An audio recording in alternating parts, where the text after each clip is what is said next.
went to 10 different schools in 12 years. Because I went to so many different schools, I never had a seat at the table. I was always the new girl. I was always showing up. I was always the outsider. And I remember sitting so many lunches just by myself. And that is a huge part of who I am in wanting to build tables that are inclusive, that everyone does have a seat at the table. In my corporate path, that carried through when I started my first business is in FinTech. And I pitched the idea to my company. I was like, I think we need to build this. This is how the industry is changing. And I was left out of this idea. It's not just my sex, it's not just my race, but even age. Right? At such a young age, it's hard for anyone to take you seriously. And my dad looks to me and he's like, well, Sunny, why don't you go start the company?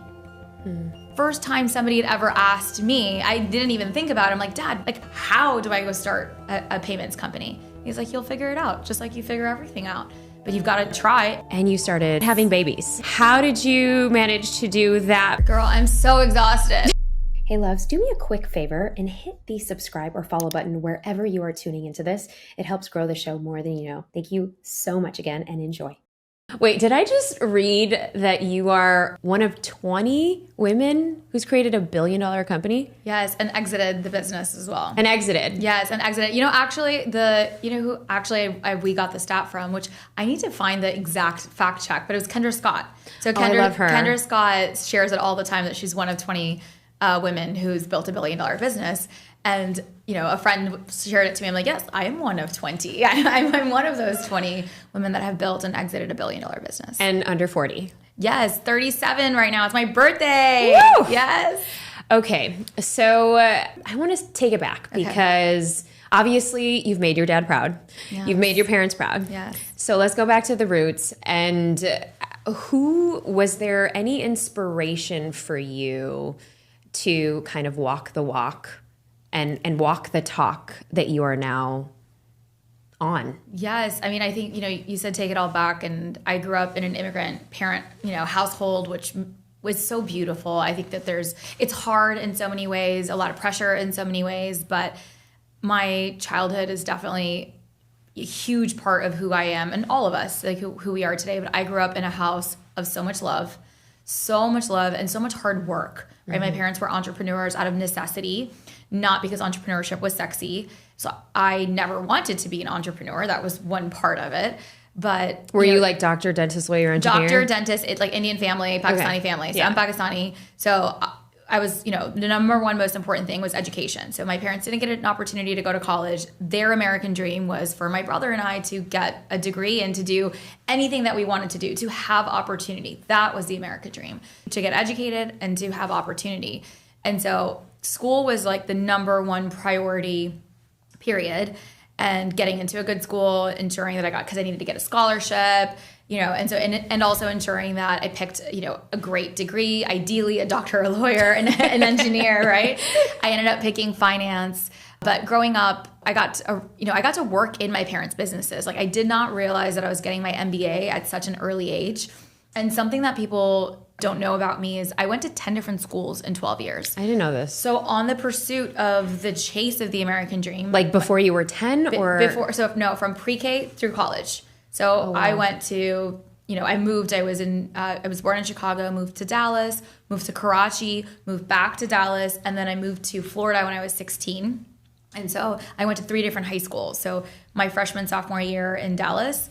Then in Florida, I went to 2 different schools in Orlando for my junior and then my senior year. So and it was interesting because it was instability in so many ways, but the core foundation of our family was so stable. Mm-hmm. And so you can have dysfunction in a lot of function still, like when you think about, you know, and so for me, it's really important. It kind of fast forwards and going off tangent here, but when I got to Orlando at 16, I was like, I'm never moving. Like, so I went to University of Florida.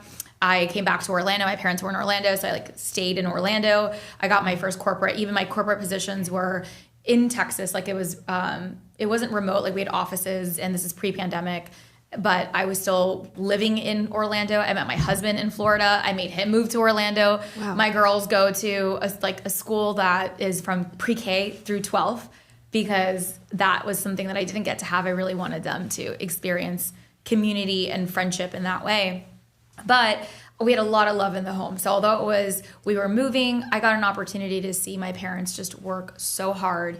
And that value of work ethic, that value of doing things right, whatever you do, doing it with 110%, that was really important. That excellence in everything that you did, you put your name on it. It's got to be amazing. You know how it is with like South Asian families as well. Like your reputation is like so big. Like you don't want to let anybody down. Pride and legacy is such a big thing. Yeah. So many things that also kind of fuck you up in different ways, right? Because I care so much about what everybody thinks when I don't need to, right?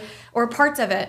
But so much good. But that's so wild though, because I wanted to double click on the fact that now the fact that you went to like 10 or 12 schools before college, that had to inform your resiliency in some way. So much. Don't you think? And no, it's literally, I've been doing so much inner work this last 2 years. And I feel like I understand myself. Like everything actually stems from the fact I shared a story with my team this week in our all hands meeting for... Your team is freaking phenomenal. My team is incredible. I love our people. I've built and sold the first business, but we're back on the second one. There's like 50 people again on my team, which is leadership is something that I love to lead.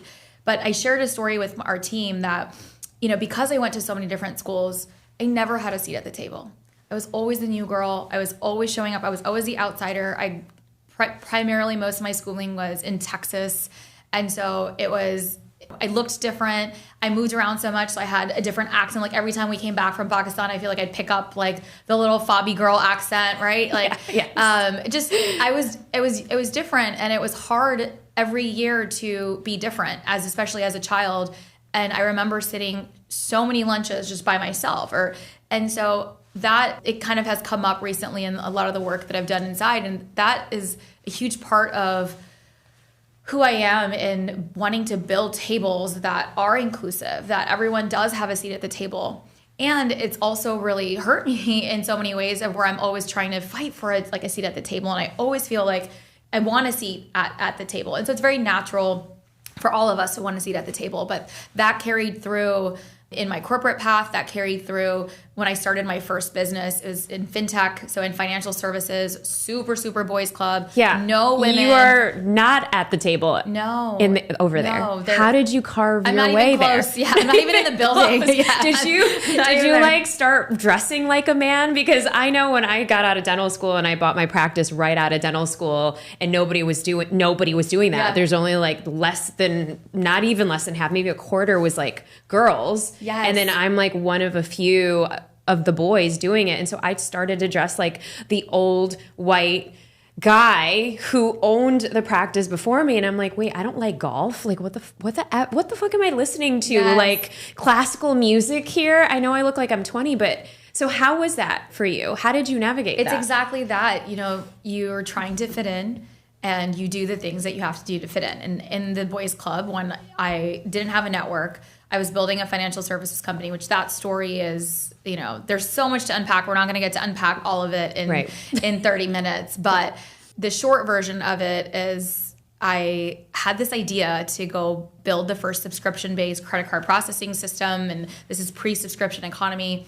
I took the idea back to my male bosses. And at the company that I worked for, there was no women in the company on leadership, no women in even positions that weren't administrative positions or support positions. There was zero. So not even in sales, not even in for leadership, in tech, in any of it. And so it's hard. Like you don't even imagine, like I didn't even picture myself in any of those positions. Like I knew I was an overachiever. I was always like, I was ambitious, but I didn't think that I'd be running the company. Like that wasn't even part of my psyche at that time. Yeah. And I pitched the idea to my company on this product, this technology that I was like, I think we need to build this. This is how the industry is changing. This is what we can bring differently. And I was left out of this idea. I was a little girl. We appreciate you, bringing this, these ideas to the table. And it was very the tone is so sarcastic. Like it didn't take you seriously. You're not at all. Not taking me seriously. Mm-hmm. And I do think that there's so many components, right? It's not just my sex. It's not just my race, but even age. right? At such a young age, it's hard for anyone to take you seriously. I'm sure you said when you were at a dental school, why you dressed the way you did is because I feel like my entire life, because my career has been so young, I've almost lied about my age constantly. Like I've always tried to be older than I am. Mm-hmm. Even today, like even in my world today, I tend to I'm already talking about because my husband turned 40. I'm like, in our 40s. No, girl, I'm turning 37 on Saturday. You are still 37. I'm 36. You're still 36. Exactly. But we train ourselves to try to be, but it's not our fault. Yeah. Right? We're just trying to be taken seriously, have a seat at the table, because that's where decisions are happening. Mm-hmm. That's where it does. It's not about, I'd love to have been, I look back in hindsight's 2020 and I'm like, what advice would I have given myself? And it's like, I would have loved to have shown up like this in my feminine, as myself, as my whole self, not having to fit into the boys club. But I also look back at her and I'm proud of whatever she had to do to get the seat at the table, to go fight for her voice so that she did have opportunity. Like, if I maybe hadn't done that, I don't know if my outcome would have been what it was, but the world looked different. It still looks different in this space. And I just want to reflect back though, because, thank God those bosses didn't take you seriously so that you can go on and create $1 billion enterprise. Yeah. And that's funny. And I ended up pitching. I came back home. Came back to Orlando and we're having dinner as a family and telling my family that I got, sharing this idea with them. And I'm like, this is what I presented. This didn't go so well. And my dad looks to me and he's like, well, Sonny, it's my nickname. He's like, well, why don't you go start the company? First time somebody had ever asked me, I didn't even think about it. I'm like, Dad, where do I go find Mr. Visa? Like, how do I go start a payments company? He's like, you'll figure it out, just like you figure everything out. But you've got to try. And if not, don't worry, bitch. You can go get your MBA. Fail safe. Option B. Go back to school. So that's how the journey really began. And I moved back into my parents' house and I had a safety net. And I talked about this recently with a friend who really didn't have, she's had so much success, but I understand that many people don't have that love in their family or don't have that safety support system. I didn't have the financial support system in that way, but I had $20,000 saved because I was a good steward of capital and I had great corporate positions. But it took so much risk for me to leave this steady corporate job, this steady paycheck, this career path, and try to go build something. And I'm so grateful that I had family around me that believed in me, that I didn't think that it was possible. I didn't know I could go build $1 million business, let alone $1 billion business. And put one foot in front of the other. I didn't go to CEO school and showed up every day for a job that was harder than the one I had yesterday. That's entrepreneurship. It's the toughest thing you will ever, ever, ever, ever do. And you're absolutely batshit crazy for doing it. But it's the most exhilarating and it's exciting and you get to build and you get to change the world. And that's exactly what we got to do. And that little idea in 2012, that first year we did 5 million in payments through our ecosystem. Wow. In 5 years we did 5 billion. In 10 years we did 40 billion in payments. Gosh. And took the company from 0 to 400 employees, multiple acquisitions, fundraised, right? When women, we it's so hard to get venture capital. Especially for women. Yes, especially for women, people of color, not just women, all the things, and exited the business in 2021 for 1.1 billion. Woo! Yeah. Woo! Yeah. So thank God we didn't listen, Thank God you didn't listen. Yeah. Okay, there's so many avenues that I want to go to, but my mind is going into, you were also married at this time and you started a family. You started having babies. Yes. How did you manage to do that plus also have this skyrocket in this career? Girl, I'm so exhausted. I'm so exhausted. Let's talk about burnout. So exhausted.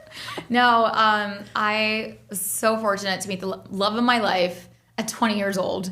And we met in college. Faisal had just graduated UF. We met in Miami. Oh, fun. He's the greatest and my partner in life. And he's also an entrepreneur. And we built our lives when he was an entrepreneur while I was in corporate. So we were dating. And then we got married right the year before I started the company. So I was 26 when we got married. And having a family was everything that I wanted. I wanted to have kids. And, we were so young, but it was pretty normal at that time to get married. And like I was, even one of the later ones of my friends to get married. I mean, they see family, you're like checking off the boxes. Yeah. Yeah. So it was, we were we were dating for 4 years together. We were engaged for a year, got married. That's when the business, I was like finishing like wedding planning. We had this huge, amazing Indian wedding in Mexico. And, post the wedding was like, okay, I'm going to start the business. And that's what I did. And I ended up, we put all our savings into it. Faisal had his like steady paycheck that was coming in. And that was also great. We didn't have a ton of responsibility. I look back and I'm like, I don't know if I would have taken that much risk if I was doing it now with our 2 girls.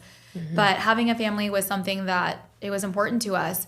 And I was so, everywhere as I was building, and the company came first and the speed was happening really fast. I said first year we did 5 million through our ecosystem, which, we probably had a couple hundred customers our first year. It was moving really quickly. Yeah. Then we, started, I was going down, venture fundraising. I was raising my seed round, and everyone said, like, you've got to choose. You have to choose between having a family or you want the career. Can't have both. Do you think that is the end all? It's bullshit. Absolutely not. You deserve to have it all. Whatever all looks like to you, it's not going to be easy, right? It's not going to be easy. The world is not designed that way for us as women right now. Mm-hmm. But that doesn't mean that I can't do it. And tell me I can't do something, I'm going to go do it. And so it was important. And I was like, well, I hear you. And I do want a family. And so we, the company came first, and that was my first baby. And Mila was born in 2016, so 3 years later. Wow. And I became a mother, and it was the most exciting part of it was another title that I wore. It was like the best title that I got. I love being a mom. I love being a girl mom. But it was Your really daughters difficult. are so cute. It was very difficult. They're so cute.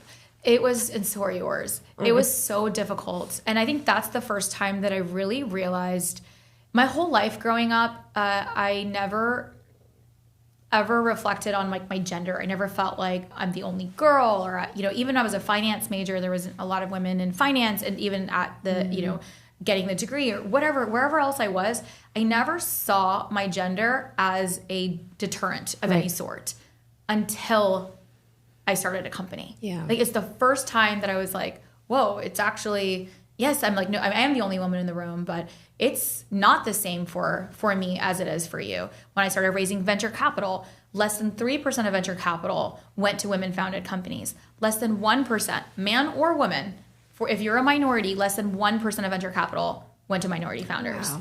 Like, it is impossible. It is impossible. I didn't have the network. I didn't go to Harvard. I didn't go to Berkeley or Stanford, right? And so I didn't have this boys club or rich network of friends and family in tech, that when you're like, oh, I'm going to start this tech idea, I've got friends and family. Like, what friends and family are just writing you checks? And so I had to go build, and I was out of Orlando because I wasn't going to move. So you weren't going to move to New York. I was not moving to Silicon Valley. I was not moving to 3 states that get 75% of venture capital: New York, Massachusetts, and California. Not going to do that. And so I never realized it. I look back now and I'm like, damn, girl, you had every card stacked against you. Yeah. But I think I was just so heads down in execution. I was so heads down in wanting for it to succeed and figuring it out. I think that that's something that maybe as immigrant kids we have, of like, we're very, Marie Forleo says it, everything's figure outable. Like, if you could just be solution oriented. And I think people have a lot of really big ideas. I think I hear a lot of people with ideas all the time, or this could be better, and I have this idea, and I have this idea. But ideas don't make you an entrepreneur. Yeah. Execution does. That's a big one. That's a big one. Execution. And that's what you have to do. One foot in front of the other every day. Okay. So 3 tips that you would give maybe your younger self starting the same business, and or the young girlies that are watching this that are like, oh my gosh, I'm so inspired by her. She's got everything that I want. Like, how do I even do it? Okay. So 3 tips I'm giving myself now, again, because I'm building again. So I exited the business, took not even like a 6-month sabbatical, and then back at building our second FinTech, which I'll share with you in a second. But yes. I've really thought hard about this question of like, what do I want to do differently this time? So 3 pieces of advice that I have for founders, especially women, or who, just first of all, you need to really have that resiliency it's not just about going for it, right? But know that it's going to be hard, right? It is going to be hard. Don't fool yourself. It's going to be really hard, but find the tools, the team, the support, the mentor, the coach, the confidence. Like, you need stuff around you from a mindset perspective when you're in the hard to get you through it. And I wish I had some of those tools early on. Like, I did not focus so much on, I was just so focused on the grind and in the day-to-day, and that's going to be part of it. But when the hard comes, I didn't have my first business coach until a few years like into the business. And she really changed the game for me in terms of just having a space to go to just reflect on things, to help when things are hard, how to navigate through it. And it wasn't about like the business decision. So it wasn't about like that perfect playbook so nobody handed you a playbook. There's no such thing as a perfect playbook. Right. But it's really about having that support around you to get you through that, whatever the hurdles and whatever the blockers are, because in entrepreneurship, it doesn't get easier. You get better, but it doesn't get easier at all. You're gonna come up and it's like seeing a huge mountain and you're like, okay, Neeta, what are we gonna do? I'm gonna climb this mountain, I'm gonna get up the mountain. You're gonna be like, I got this, I'm trained hard for this and I can get through it. You get to the top of the mountain and you're like, I did it. And then boom, another mountain. Yep. Boom, another mountain. And so you've gotta love climbing mountains, right? You've gotta really love climbing mountains. And that's a muscle. And so you've got to build that muscle. You've got to know that it's hard and you can do hard things. And if you have people around you that are supporting you, whether that's your friend group, right? Whether that's, and I was trying so hard. We have to go back to 2 more pieces of advice, but something I want to share here is I have such a good group of like my core girlfriends that we've had for so long. Yeah. Love them. But they weren't all going through the same thing that I was going through as a business owner. And so you have to find that business tribe too. And so not only finding mentors or people that are ahead of you, 5 steps ahead of you, but also having that peer group that you can touch base with to be like, I'm experiencing this and this, like, you're experiencing this. What are you doing with this thing? What's happening here? What tools are you using? What are you paying somebody? How are you finding this person? Whatever the things are, you have business circles too. And so I feel like later on I figured out that it's okay to have different friendships. So I've got my core friendships. I've got my mom friendships, right? That's so important. You need that. Yep. And my kids need like that. And then I've got my business friendships. I've got my bro club friendships and they're awesome too, right? Like the bros. You need them and you can make, and that's probably advice number 2 is that it's to create raving fans, right? Like build the champions. And so even if, in the industry, in FinTech or whatever industry that you're in, if you're different, like that's awesome. And you can cultivate, if it's not this table, there's another one, right? And so don't just get so fixated on trying to find that one seat, like really build your network. And that's something that I wish I would have figured out how to build that network sooner. Everything in my life, like the one key to success for me has been relationships. And it didn't happen. It's not transactional relationships. You're so good at it. Building relationships. You have to build upon relationships. And a mentor gave me this advice that she collects relationships. She's like, I collect 5 new relationships every year. And I was like, that is the strangest thing I've ever heard of. Like, I collect 5 relationships. So she takes me to lunch and she's one of my dearest friends. Kelly Cohen. And I'm like, what does this mean? She's like, people collect cars, people collect stamps, and people collect all the things, collect relationships. You don't know what you're going to need in life wherever. And it's not that you need anything from them. You just truly build on those relationships. And she's like, if you start collecting 5 relationships every year that are real deep relationships and you add those through the years, like you're going to have this amazing network. I loved that advice. And I started to focus on building like meaningful relationships. And I think it's so crazy, Neeta, that in this world, because it's so transactional. It's so fast, on demand. We're in and out of everything. Like slow down to actually listen, to build. We've been building our friendship for 2+ years. I know. And I'm like, I'm so glad that we're seeing each other in person. I'm like, oh yeah. And here you are. But even when we met, we literally just met in person for the first time. We've known each other for 3+ years. Yes. Neeta came onto the show And we fell in love. We did. And then we really stayed connected and we checked in. And when things were hard in the world, we reached out and we got on calls and we got on Zoom. And that's so how special. the relationships are built. There's never been an ask. There's never been anything. No. It's really just been about the network. Well, and to your point, it's like, I think also coming back to our roots, like in our family network and, being Desi, being South Asian, whatever you want to call it, that's how our parents built their friendships. And they decided to do business with their friends and people in the family because you have a strong relationship. Yeah. And I love what you have built on the backings of this, not just your new venture, but CEO School, the Millionaire Founders Club, because you're now giving women a seat at the table. And it's everything that all of us need. We all need our business besties. And why not learn and fail and fuck up and grow together? Absolutely. I mean, the tagline for Millionaire Founders Club is your network is your net worth, period. Your network is absolutely everything. And I really do believe that, it's one thing I would say is like the way that our parents did it and the way that the world does it today is it's comfort, right? When you find like-minded people and you can build relationships, that's so fantastic. And you're going to lend a hand to each other. That's wonderful. But I want to challenge, I think what has been different about my success is that all my tables have been different. I've built a network across different things. Sure. And I think we rely so much on comfort. And if you look at a lot of the rooms, and it's human tendency, totally get it. Like I look back at that little girl and guess what tables I was? I was also at the tables that were like the new kids that had just came into the school or the brown kids or the accent kids or what's familiar. What's familiar. Yeah. But I think where I want to challenge whoever's listening today is build a network that doesn't look like you. Like go into rooms that don't look like you. And I think that's when the world starts to change. Because right now, that's what we naturally comfort. We keep gravitating towards the same people. Yeah. That's awesome.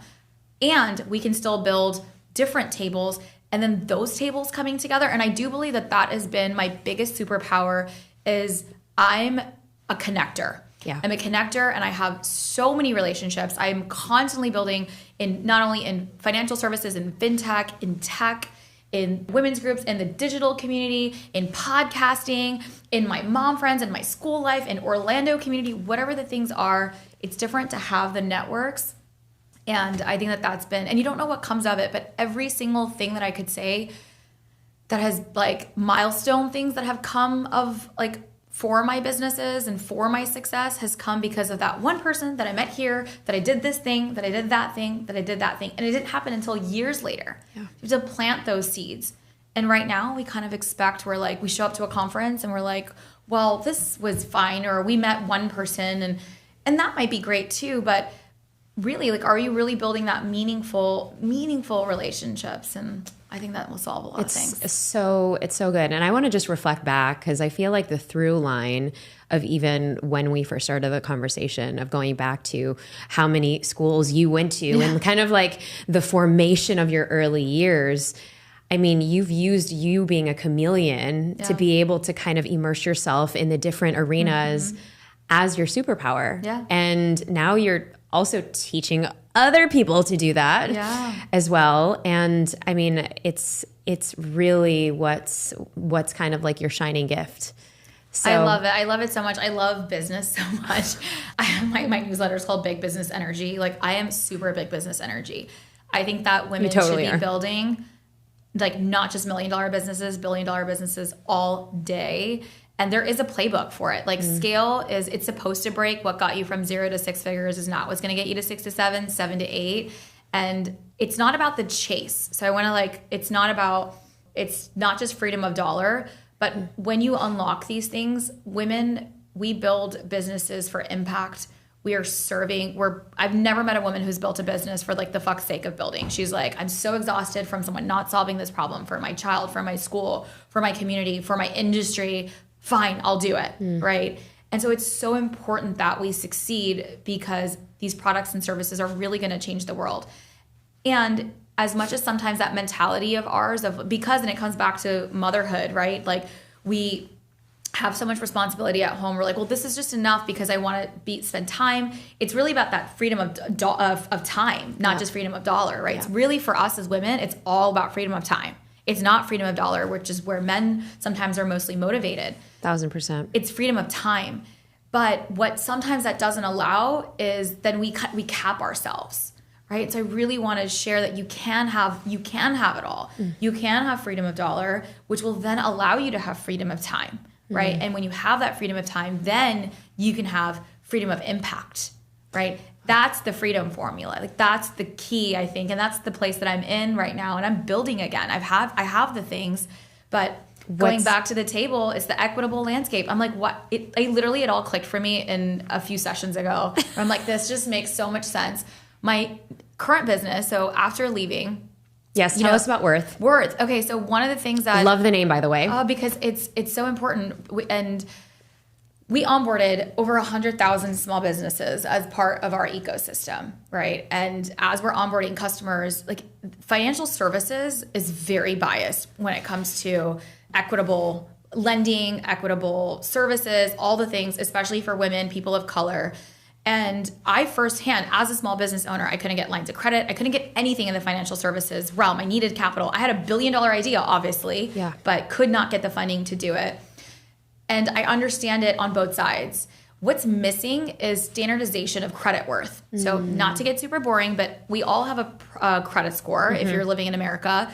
It's the standard for how you buy a house, a car. And if you don't pay your bills, the credit score goes down. If there's a system, there's a process. And even that's really broken in many ways, but there's a standard, right, as consumers.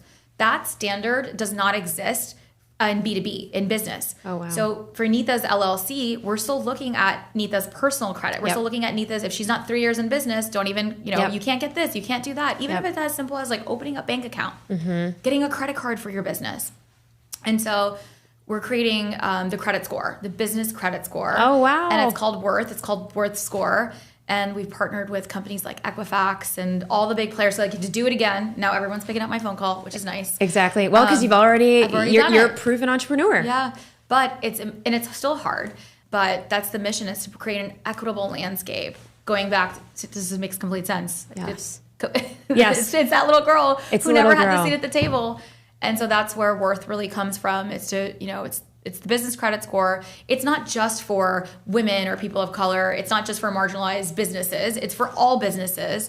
But I believe that if we can standardize the way we look at it, it'll create an equitable landscape. So that everybody can open up their lines of credit as a business. Yeah, or everything. Opening up a credit card, financial, whatever it is, but it's based on a standard of excellence. So that's what I'm working on. I owe you an answer for what I'm doing different on number 3. So I said mindset and having support. I think number 2, we said network. And the third thing that I'm focused on and doing, like, that's different this time around, it's the working hard versus working smart. You still have to work hard. Hard work is a shortcut. And we can work hard and enjoy the journey.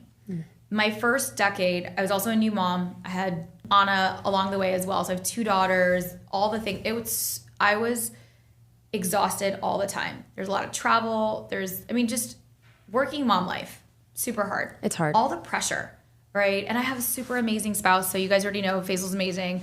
He's super partner. So we're definitely like co-parents. My mom lives across the street. Yeah, I was going to say, I'm like, your in-laws are...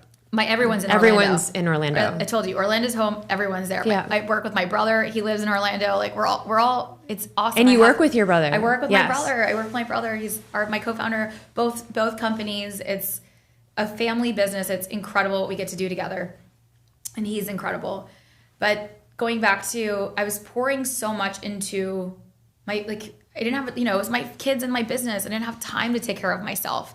And so I was probably the unhealthiest I'd ever been. I shared this recently on my podcast. I shared my whole health journey.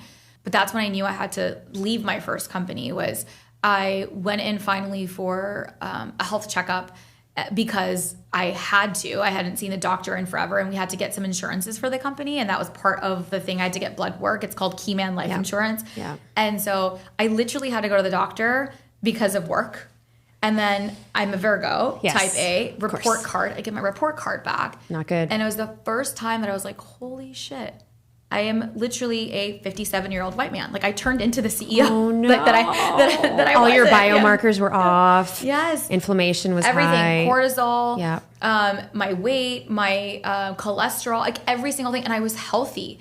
I was working out. I had a personal trainer because I was doing the 5 a.m. the Bros Club. I was like getting up, but I wasn't prioritizing sleep. Yeah. Right. I wasn't prioritizing the right foods for my body. I wasn't moving. I wasn't, taking care of myself, my mindset. Like I never meditated. I didn't find ways to relieve any of the stress. Mm-hmm. And that's when something really shifted to say, and I had lost my father the year before. So it was a huge part of so much. Like just the grief. You just go through, and I know you've gone through so much grief. All the reflection to say that I had to turn it around. And I was so young to have all of these. I was 35. Wow. 35 with and I got the report card and I was like, it's got to change. And so I decided that I was going to come back and put a succession plan in place. It was going to leave. And I, told my chairman at the time that, I want to leave. I actually wanted to be chairman, and I was like, I'm going to move out of CEO role. And that was it for me. And I started focusing on the inner work. I started focusing on my health. I started focusing on the right foods, the right movement, and it was like a 2-year plus long journey. And I'm so proud to say that I got my report card this last year from, and I'm healthy, and I'm healthy, but not just physically. It's not just like the physical part of it. Mm-hmm. And I feel fabulous. Like that's like the confidence in that is so incredible too. But it's my inner self. It's my mind. It's the work that I've done. And I wish I prioritized that earlier. And now I feel like doing it the second time around, my energy levels are different. My relationship with my kids is different. I'm not like, when I show up for them, I feel whole when I'm showing up. I'm not showing up to bedtime with and I always wanted to be there for them. But when you're just like so exhausted that you're like, please go to sleep. Please you're just sleep. like, okay, go to sleep. Let's go. Like, you're just not there. Right. Even though you want to be there because you're just at your last, and then there's guilt, and then there's the shame around it. It's all of those feelings. And so I'm so glad they get a hold of you. That's the third piece of advice. Focus on you. Focus on you. Focus on you. Okay, as we wrap it up, because I know your time is so valuable, and I'm so excited we got to do this here in LA. We have to do a part 2. And we got to do a part 2 because I feel like everyone's like, all right. I have a roundtable spilling the chai section. And what is your favorite morning routine currently? Okay. It's changed because I never used to meditate, and honestly, I used to laugh at when I used to look on Instagram, and I'm like, oh, here's this perfect influencer getting up, doing her matcha and her meditation. That's so you, and I love you for that. I was hard business, 5 a.m. workout. Let's go. Cortisol, yes, spike. That's no, not at all. So there's meditation? First thing in the morning. So, and sometimes not. So I walk my dog, and we have a giant golden retriever. Now he's our third baby. Oh my God. I cannot believe my kids convinced me to do this. His name's Habibi, by the way. Habibi, I love it. Habibi is a giant golden retriever. He's so sweet. So I let Tribute Habibi to Dubai. out. But yeah, that's our favorite. So that's my daughter's favorite song is Habibi Come to Dubai. And I go sit outside. I love nature. I didn't know that I loved being outside so much. And so I sit on our patio and I do a 25-minute, I'm really in it now. I never thought that I could even cross 3 minutes. So proud of you. Not even guided, just you're quiet, in it. Done. Inside. So I do a meditation. I wake up my kids. I have the best morning routine with my kids. Our morning time, my husband and I fight over who gets to do drop off. So we plan all our weeks out on Sundays. It's this awesome process. Sunday Zoom out is our thing. So we have a family meeting. We plan everything. But I drop the kids to school. So we're all getting ready. I love being in my feminine now. And so I used to only wear suits, by the way. And the way I would find my feminine in that is I've always worn colored suits for the last 10 years. But now I get to I show up differently to work. You're embracing your femininity. I am. And I'm loving all of the fashionista outfits. I am. I'm literally doing fit checks now. Mila's taught me fit checks. Oh my gosh. You guys have to follow Suneera on Instagram. It's wild. It's amazing. So fun. So I actually get to I dress up when I go to work. I love it. I love it. And then I drop the girls to school. and then I go into the office. So I go into the office half the week I work from home, and the weeks that I work from home, I don't have to be in the office right at that certain time. And so those are the mornings that then I go out and I work out those mornings versus when I am in the office, I'm not forcing myself to get up and go do that. I work out in the afternoon right before I enter the house. So I usually try to get my workout done before I enter because then I won't do it. You're taking care of you. Yeah, and I walk. I walk every day. That's part of my routine is like this ending day walk with my kids. We always do dessert on a walk. So we finish dinner. Yeah. And we always have dinner together. And this is the home that you've created now. Yeah, and we go for our walk, and the night walk is amazing. And we alternate bedtimes. I still don't love bedtime. We alternate. Bedtime's hard. Bedtime's hard for all of us. And okay, one final question. What word describes this season? Oh, peace. It does. It feels so great. I am so grateful that I'm here. Oh my goodness. Well, Suneera, where can we learn about CEO School, Millionaire Founders Club, all this stuff, and where can we follow you? So just go to my page. So go to Suneera Madhani, and if you go to my link in bio, then you'll find all the things. Subscribe to the CEO School podcast. We have conversations like these. And I was so exhausted from the How I Built This boys version. So we do the How I Built This, the femme version. So good. And I love that. And so we're all over iTunes, Spotify, wherever you get your podcast. So subscribe to the podcast. Go to my page. And Neeta, you've got to link the worth scores. If you are a business owner, I need 10,000 small businesses for this beta. Done. And so I need all of you to it's free. It's just sign up. And I just want feedback on it. I just want you guys to see your credit worth, see what the financial side, what institutions are viewing about your business. We should be the gatekeepers of that. And so good. But all of it is linked at Suneera Madhani. So you can find me on social.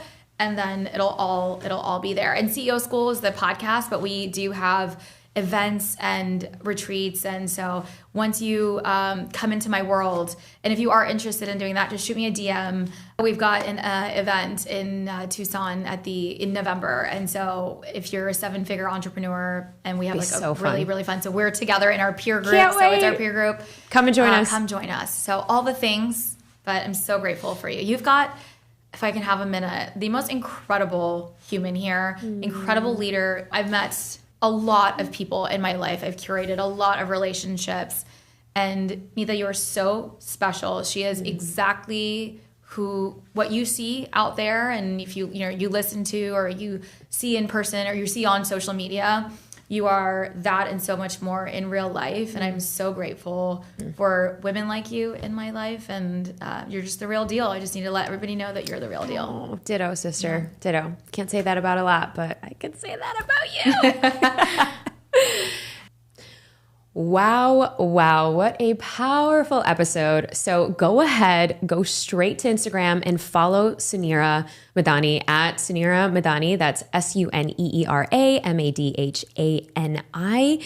You can go ahead and connect with everything that she is doing, notably at CEO School and her podcast, CEO School, where I have also been on her show. I've also linked that episode specifically for you in the show notes. That is definitely one to keep on the horizon, especially if you are a boss queen, boss mama, somebody who is trying to start something new. This is definitely one podcast to keep on your daily dose. And if you're curious about more podcast episodes on entrepreneurship or marketing or visibility or just building your brand, I've linked 3 additional episodes in the show notes to get your learn on. All right. Thank you so much for tuning in. If you love this episode, tell me what you think in the comments below. Go ahead and tag myself, Neeta Bhushan, or at The Brave Table, and let us know what you think. We always love hearing your stories and your favorite moments from this episode. And if you haven't already, what are you waiting for? Go ahead and click the subscribe button. It really, truly helps us grow the show more than you know. And share this with a friend, a family member, somebody that can get more value and bravery in their life. That's all I have for you today. Thank you so much for tuning in. And until next time on The Brave Table.